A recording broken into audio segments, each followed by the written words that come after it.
Thank you.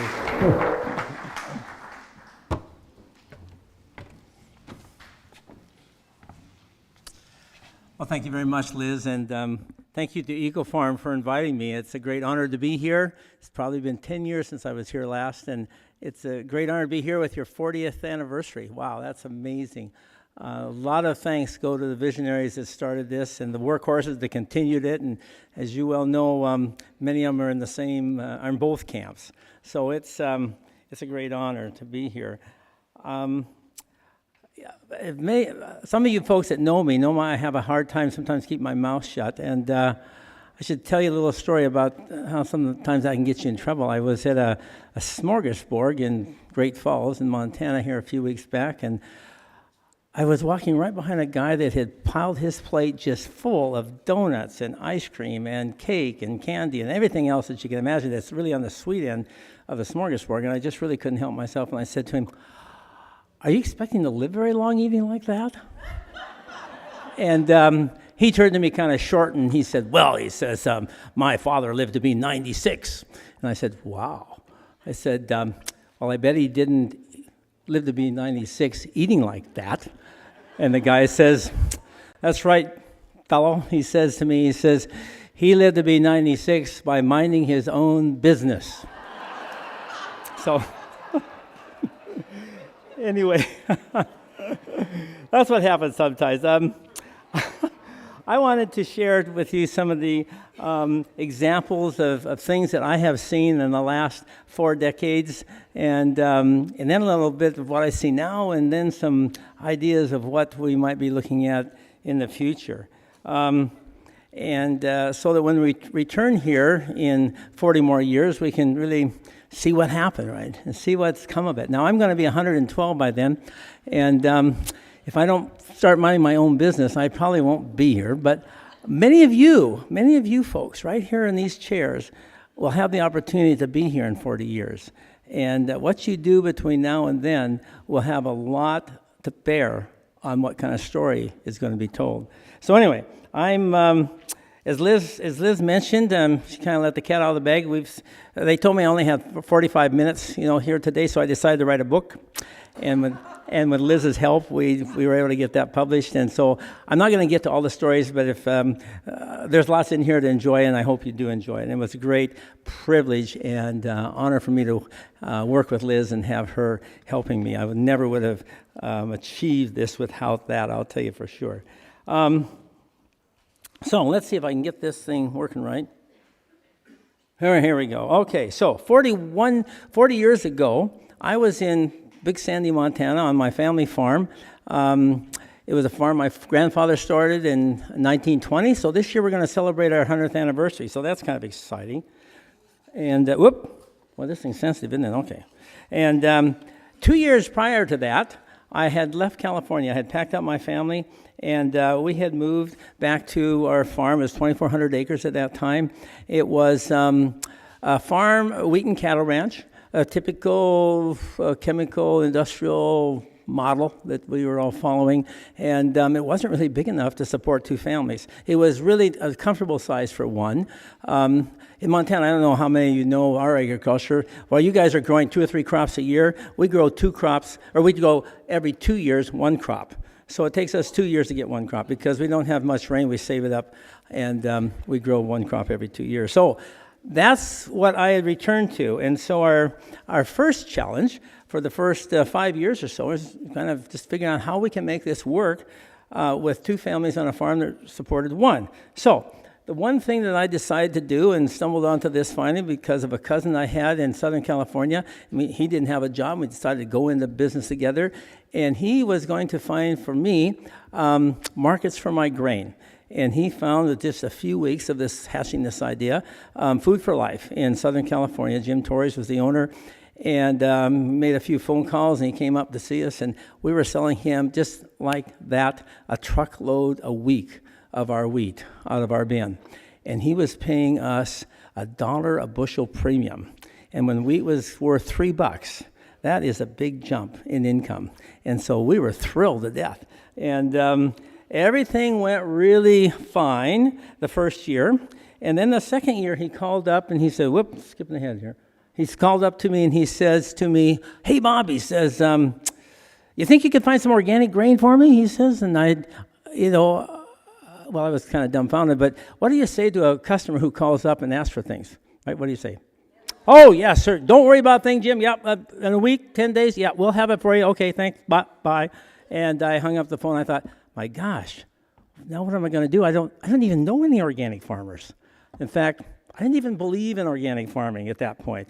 I had been taught all my life that, the future of farming was chemistry. And we had been following all the recommendations for fertilization, and we didn't have much pest control stuff. We had herbicides for weeds, 2,4-D, that's all we did. And that was a one-time application, and we were trying the newest selections that came out of the wheat breeding program. We thought everything was going along pretty good, except for the prices were going, like this, but that's what they always did. And so I didn't really have any incentive. And yet when the customer asked for it, I didn't let my prejudice stand in the way of, trying to solidify my business, especially with my only customer. And so I went looking, and I found one organic farmer that was growing wheat and had some left to sell.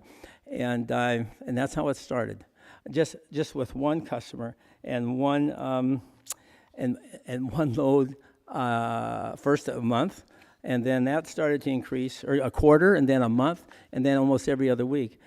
He was wanting organic. In those days, the California law was what was in place. And since we're selling in California, I was obliged to follow that. That required 24 months without any applications of anything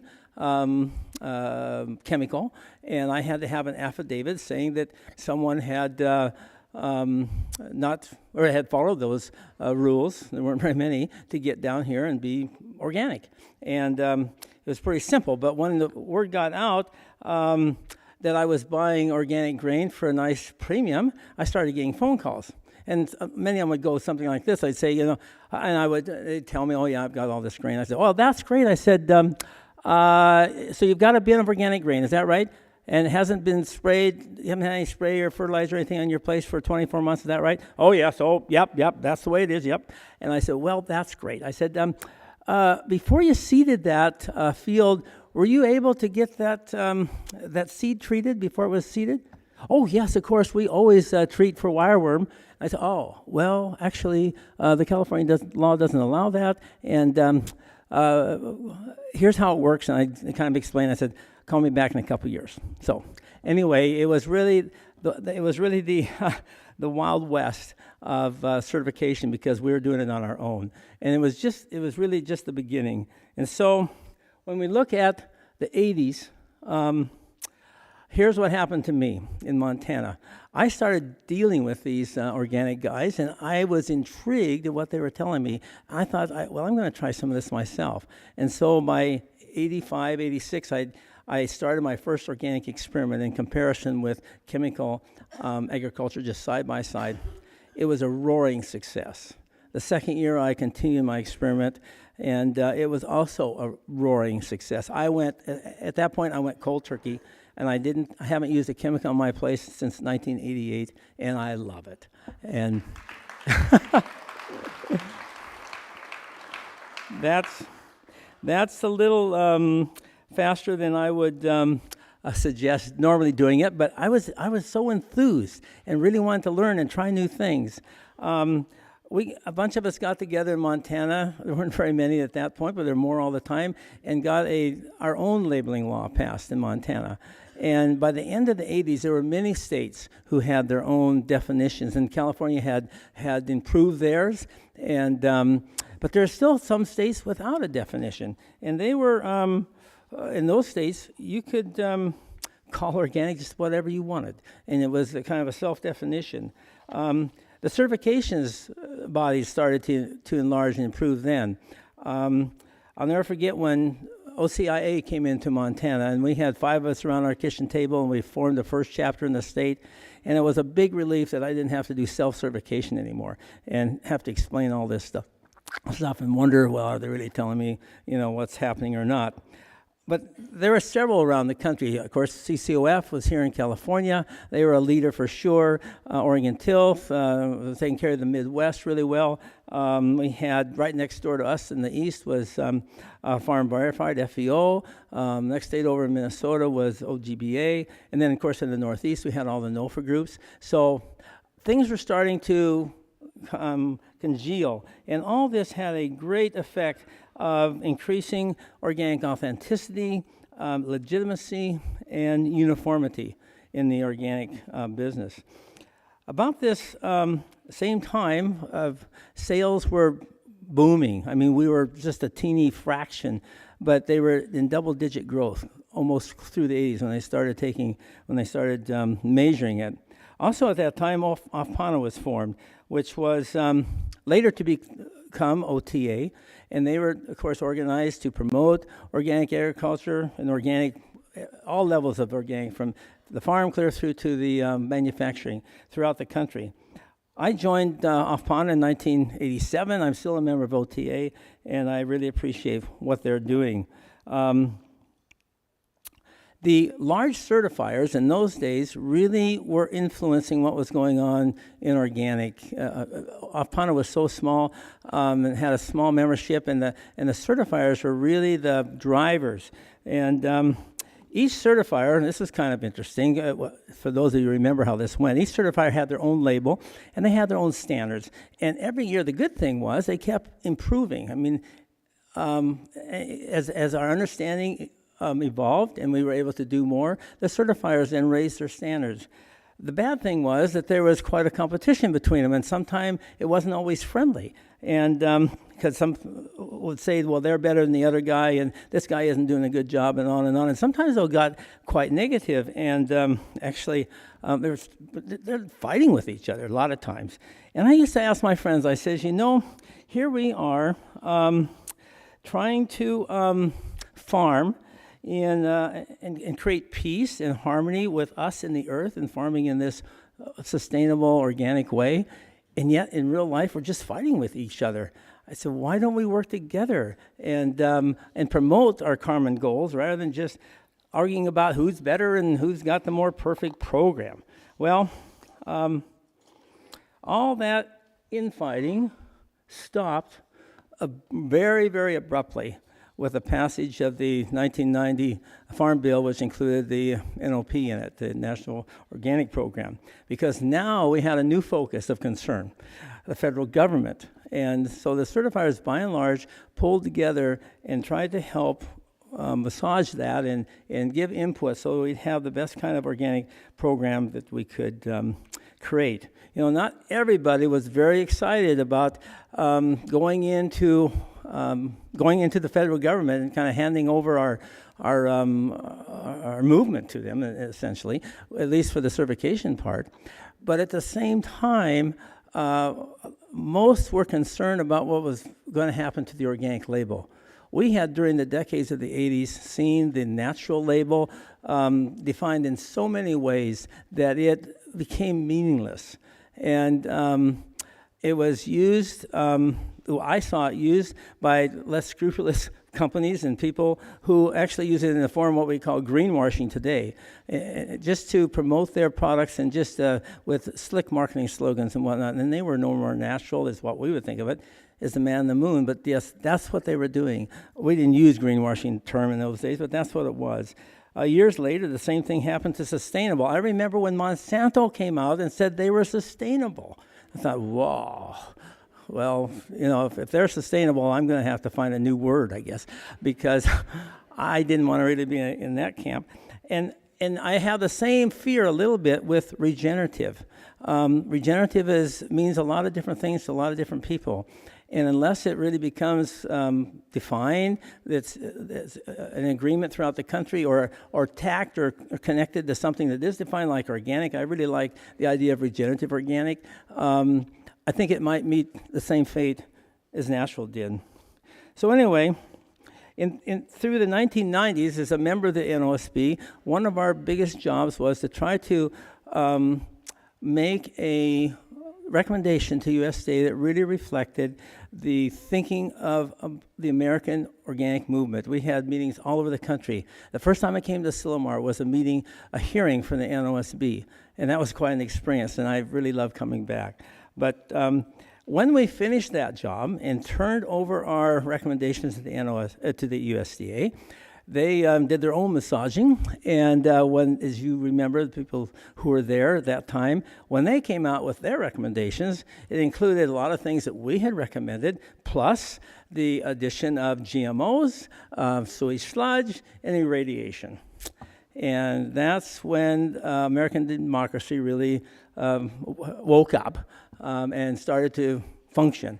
275,000 letters came into USDA. That's more than they've ever had on any issue ever, protesting what they had done to the rules. And finally, they came out with another set that took all of those out, those three most grievous ones out, and we were started with the program coming into place. So we had pluses and minuses with the NOP implementation, at least I felt so. The pluses was now we had a national definition that was really in law, and if you didn't follow it, it was fraud. If you tried to sell something that wasn't organic, you could really you could be fined, go to jail. I mean, it was a legal criminal offense, and so that was good. It really kind of cleaned up the act a little bit and gave people incentive to not play with games with labeling. There was a couple big losses, however, that I thought was quite serious. One of them was the certifying bodies all of a sudden became agents of the federal government, of the USDA. And as an agent, that means that you do what they tell you to do. And so one of the rules was that the inspectors were not allowed to give any advice to the farmers and people that they inspected. They were only to be there to record, ask questions, and record what they saw and what they heard, and that was it. This was a far cry from where we had been in the 80s, where our inspectors were really our de facto county agents. We didn't have any organic county agents. That was laughable, I mean, to even suggest such a thing in those days. But the thing that we did have was inspectors who went around and they saw all kinds of stuff. They were well-educated and well-versed and were able to answer lots of questions, make suggestions, and they really were helpful.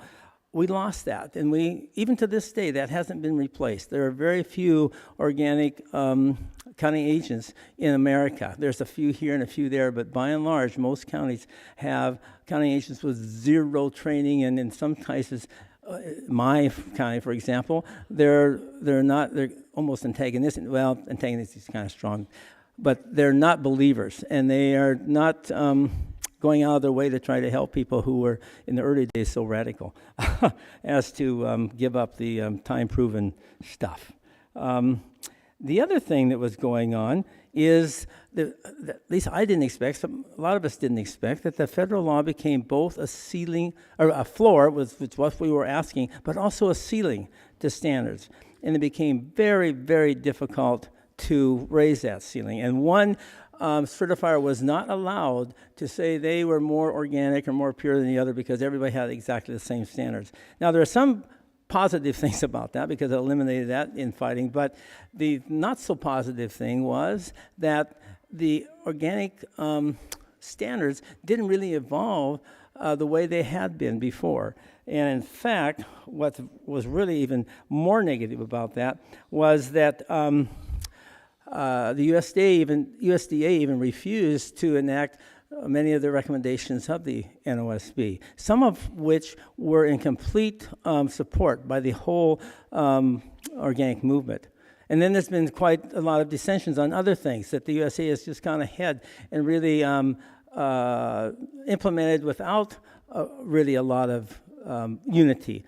And one of those is hydroponics. And I hesitate to mention that because I know that there's a big debate still all over. And here's my feeling about hydroponics, is that the question is, should it be labeled as organic or not? Well, in my mind, anything that reduces the chemical load on the environment and in our food is a positive thing. We're going in the right direction. But for me, to picture hydroponics as a farm is too big of it's a big stretch. But why couldn't we think of hydroponics as a process? It doesn't have soil, it doesn't have crop rotations, so it doesn't really fit into the standards for a farm. But why couldn't it be certified as a process with its own standards for processing? Because it's, in my mind, it's closer to that than it is to a farm. And then require it labeled, to be labeled as hydroponically, organic hydroponics, so that there could be a differentiation from soil organics, for example, or chemical hydroponics. And at least then the buyers who are in the supermarkets or the stores or the food shops and even the farmers markets everywhere could be well informed and be able to make their own choices. So that's one of the ideas that I've thought. I'm always looking for middle ground that at least doesn't compromise everything, but allows some progress to be made. And I think that's important. In the third decade of the last 40 years, the certifiers really lost a lot of their influence, and because now the position they've been relegated to. They could still be listed on the back of the packages as who the certifier was, but they really lost their premium position that they had held.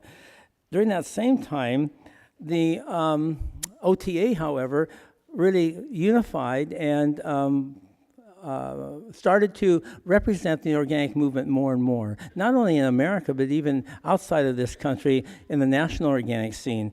And they've done a lot of really impressive work.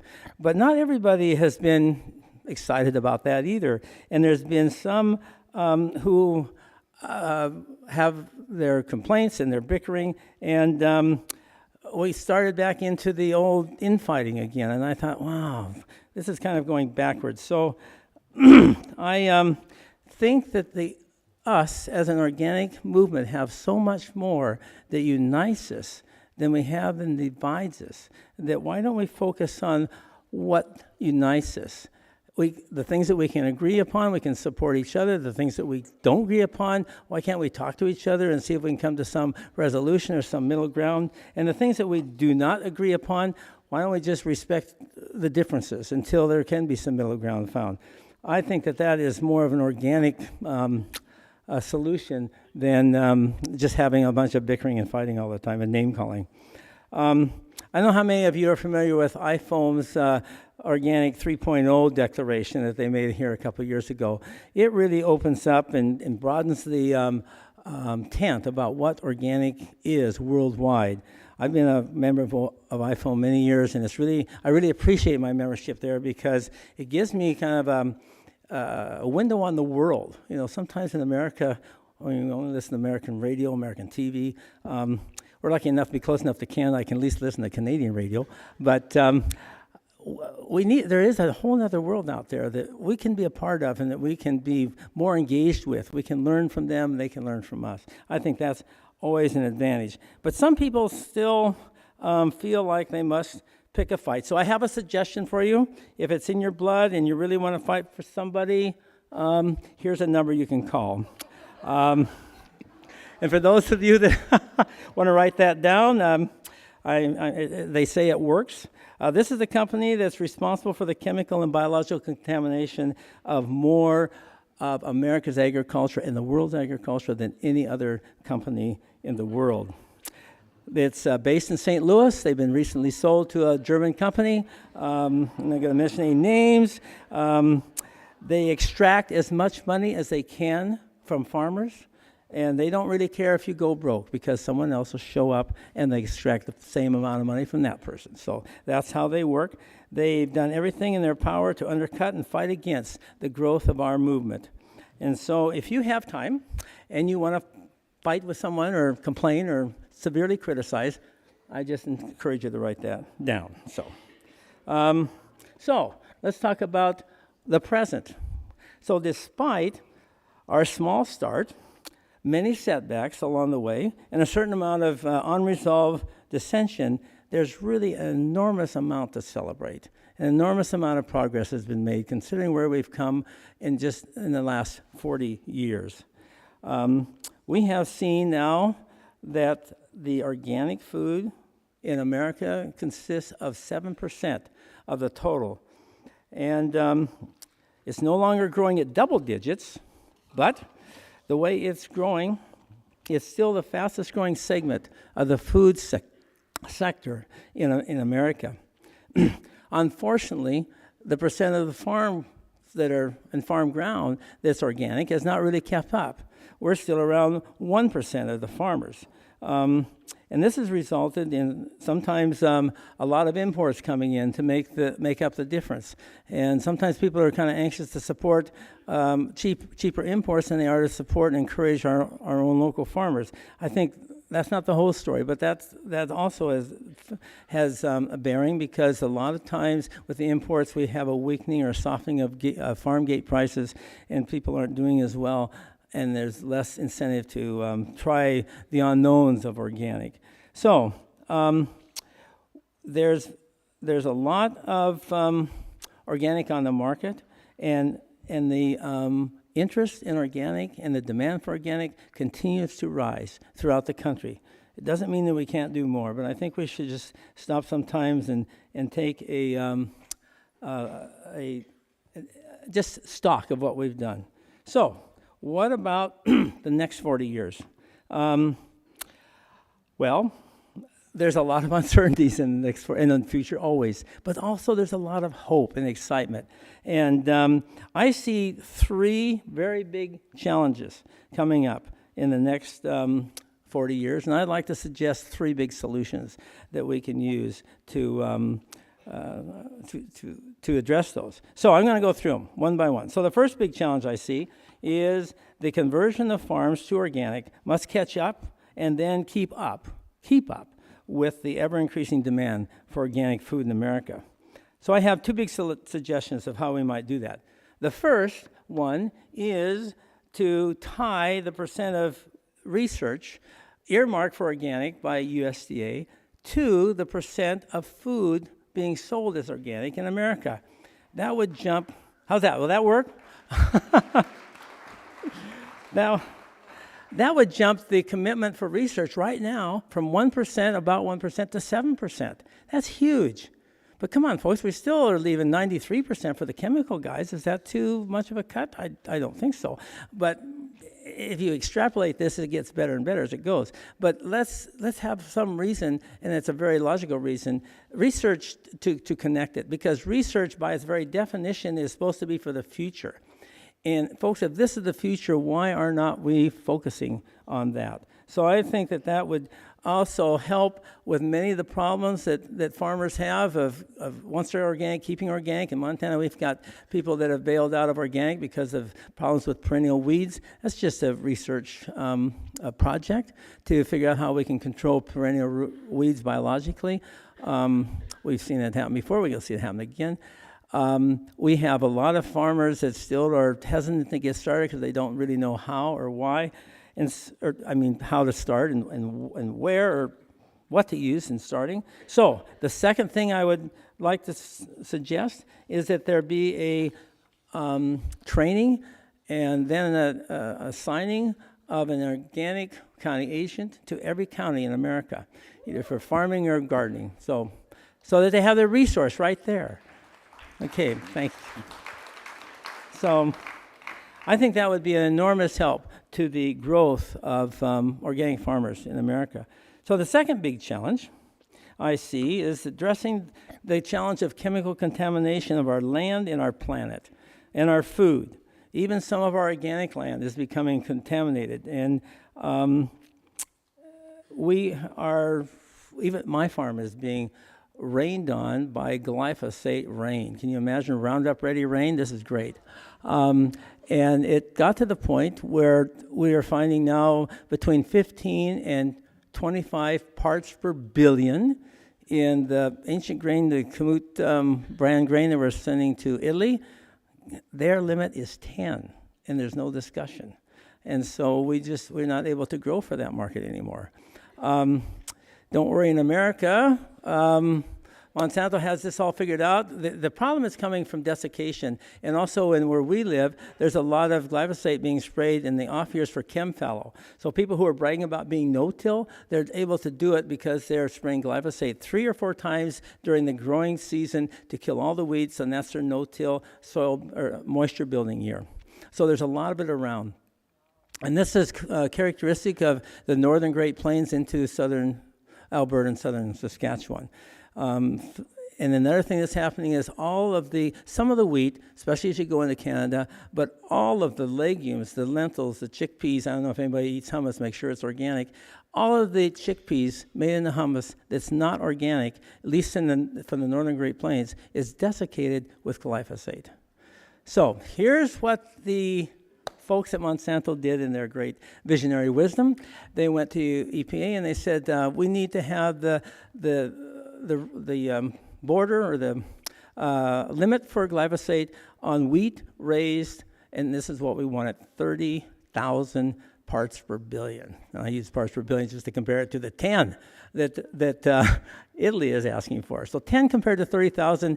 In America, if you get non-contaminated, non-avoidable environmental contamination, you are allowed 5% of the EPA limit.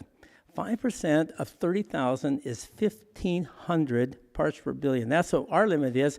Italy, it's 10. So you can kind of see who's ruling the roost on that subject. But it doesn't matter what the limits are. It's the fact that it's there at all is a problem.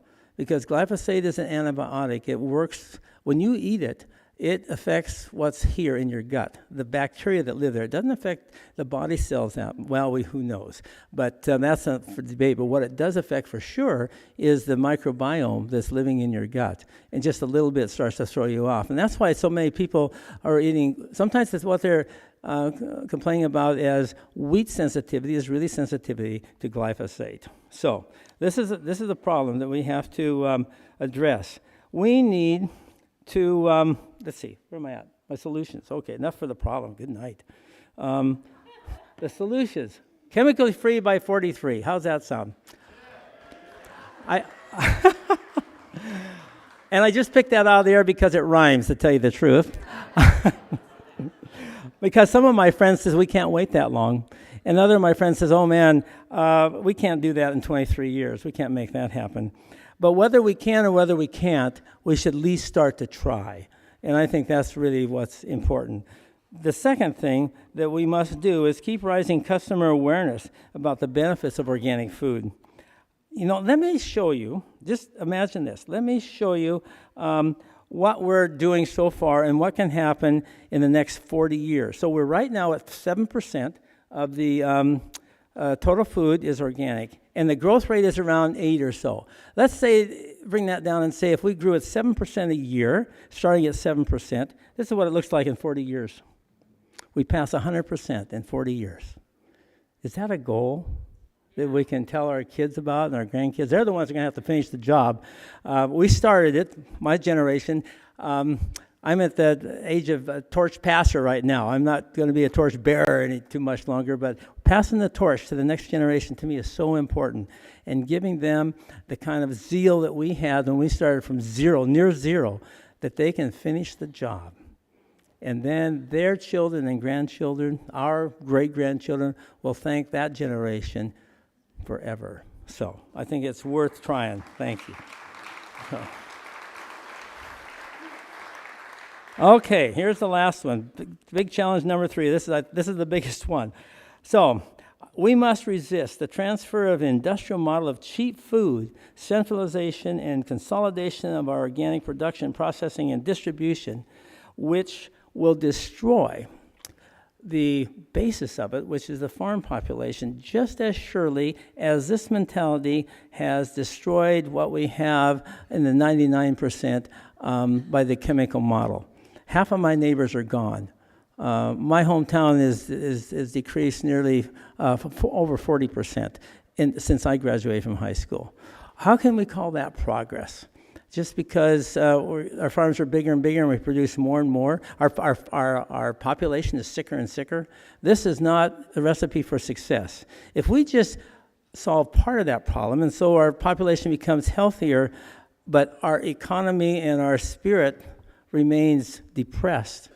That's not the full solution that we could otherwise have. And so I think it's really a big challenge to buck this trend. And now we have the big companies coming in. If we're going to get to 100%, everybody's going to have to be a player. But do they have to come in with this mentality? Can't they come in with a more organic mentality and a desire to build communities and to help sustain wages and agricultural farm gate prices and this sort of stuff so that everybody wins? That's what I always try to preach. So here's what I'm suggesting.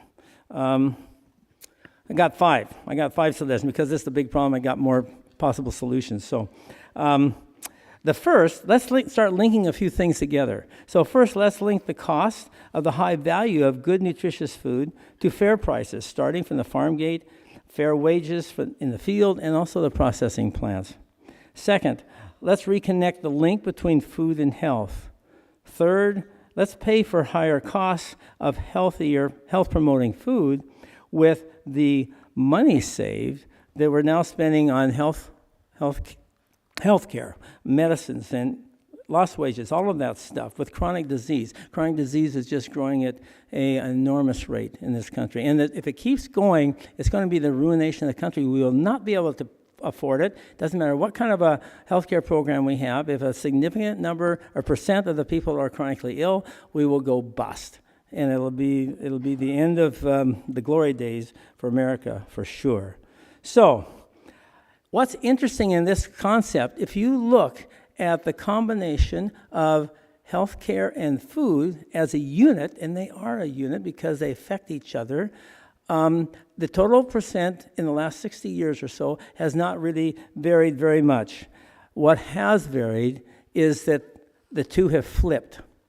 Whereas 60 years ago, we were spending about 18% of our income on food and about, Yeah, that's right. It's 18% on food. It's now 9%. It's cut right in half. We did accomplish two things that the government was really promoting: cheap food and abundant food. We have both of those, and that's what's happened. But on the other hand, healthcare has gone from 5% of people's income using it up to 16%. I think it's time to start to reverse that. We cannot keep going in this direction. One is feeding off of the other, and it'll be a vicious cycle until we decide to reverse it. And organic holds the key to that. Organic food from regenerative organic farms holds the key to that. And number 4, why not tax those? Why not tax the polluter? The polluter pays. What's the matter with that idea? If someone is out polluting, the cost of the cleanup for that pollution should be borne by the polluter. Right? Why not? And also, what about the cost of disease from really junky food with no nutrition that really aggravates the health that people are having trouble with? Why not do something with that? So, for just a moment, I want you all to imagine something with me. I want you to imagine that the Homeland Security program, which is quite important, of course, in this country, contained a base of food security. So food security became part of Homeland Security. It's ludicrous to think that we are very secure if most of our dependence is on foreign food, for example. It's just as ludicrous as dependence on foreign oil. Imagine establishing a food sovereignty program with that goal for each community. Imagine farmers providing food first for their local community and then exporting the excess to more distant markets. Imagine all farmers receiving fair prices and their workers, as well as those working on the food sector, receiving fair wages. Imagine if all these farms using health-promoting nutritious seeds and eliminating the need or even the use of GMO crops. Imagine these same farmers are growing all these crops in regenerative organic systems so that the focus was on healing the farms and the soil and local communities and the planet and finally improving the health of our people. Imagine citizens everywhere demanding and enjoying seasonal, where possible, and organic, locally grown, minimally processed food all year long.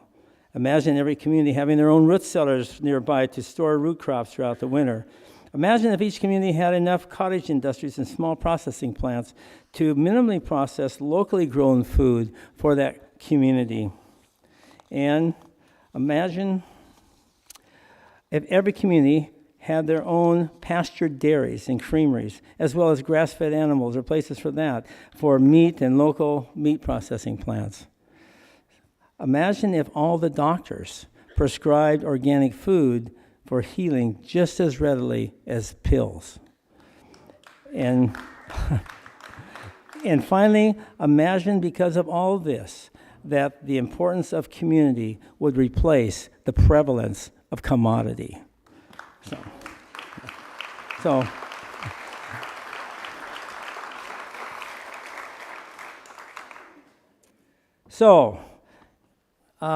if you have all, just imagine this, you have created it spiritually in your mind.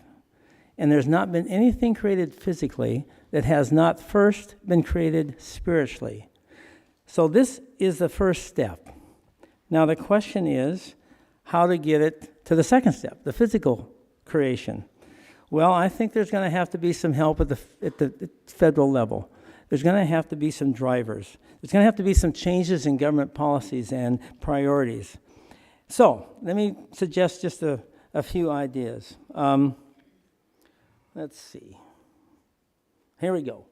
Whoop, skipped it. There we go. Oh man, this modern technology, I'll tell you what. Anyway, let me share some of these ideas with you. So would it be so hard if to add food security to each community's homeland security program? It makes no sense, as I said, to be reliant on foreign food. Would it be so hard to change the discussion of universal health care into a focus on universal health, using the nutritious food as a linchpin? All we are currently talking about is health care, which really, in essence, is sick care. It's not health care at all. What we're needing is a focus on prevention and keeping people healthy in the first place. We can't give up health care. I mean, we can't give up treating sick people, but we need to reduce the pool from which they're coming. And the only way we can do that, really, on a large basis, is by returning to healthy, nutritious food to decrease disease prevalence. And finally, would it be so hard to promote regenerative organic agriculture as a prime solution for climate change? This accomplishes two things. First of all, you reduce the production of greenhouse gases by eliminating the production of chemical fertilizers. And second, you sequester that carbon in the air back into the soil with regenerative organic systems, which are increasing the vitality, the carbon, and the organic matter in the soils. So while we're working to change national policies and priorities, we can start where we are. There's a few things we can do at home. We know that there will always be a certain amount of food that we won't be able to grow in our region, our locale. I can give you a lot of examples in Montana that you have a lot of advantage over us here in California. But even here in California, there's some things that you bring in. But why don't we start with at least growing some of the food that we grow for our local communities? In Montana, we grow primarily grain and beef, and we ship it all out to be processed, and then we bring it all back in and put it on the store shelf. And the farmers, the big joke is, we sell wholesale, we buy retail, and we pay the freight both ways. And it's not very fun. So there's a little we could do, but then let's work hard and change that little into a lot, so that we can have something that really grows while we're waiting for the national priorities to catch up to what we know is the future. We can start step by step by supporting each other. We work together, we can cooperate, and we continue to grow crop by crop and grain by grain until we have done all we can do. So let me share with you in the last couple minutes I have remaining, an example of this that I'm trying to implement just in Podunk, Montana. We are quite close to an Indian reservation. We all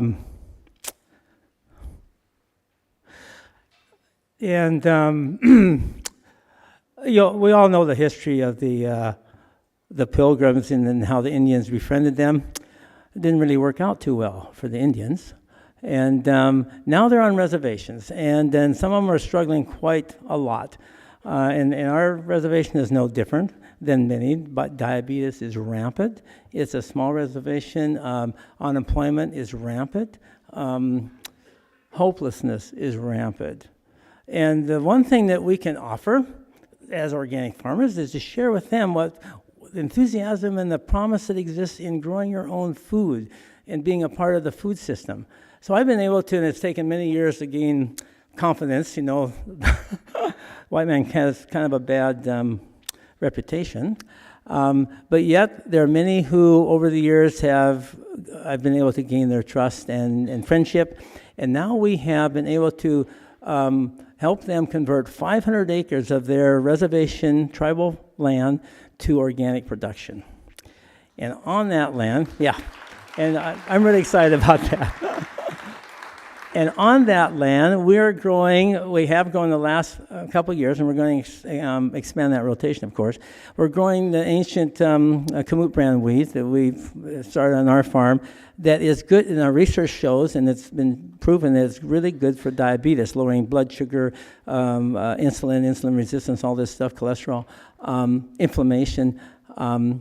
And now we have, and it's being installed just in the next couple of weeks, a flour mill that they can mill that grain right on their reservation and start eating the fruits of their own labor.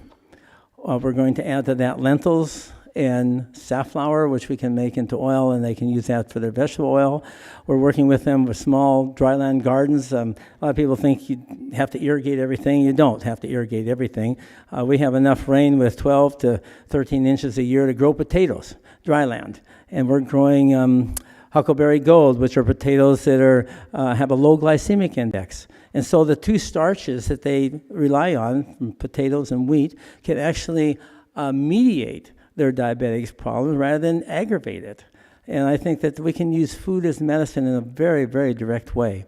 And they started a community garden last year with the potatoes, with Indian corn, with squash, and had a high tunnel they started. It blew away, but luckily it was insured, so they'll try again, and this time they'll get the wind-resistant kit, which they should have been sold in the first place. But these are the kinds of things, if it can happen there, if it can happen in that kind of a depressed and confined region or society, it can happen anywhere. And this is what I like to see and what we're really striving for. So this is my vision, this is my hope for all of us, and this is my wish for all of us. Thank you very much for your attention and your consideration.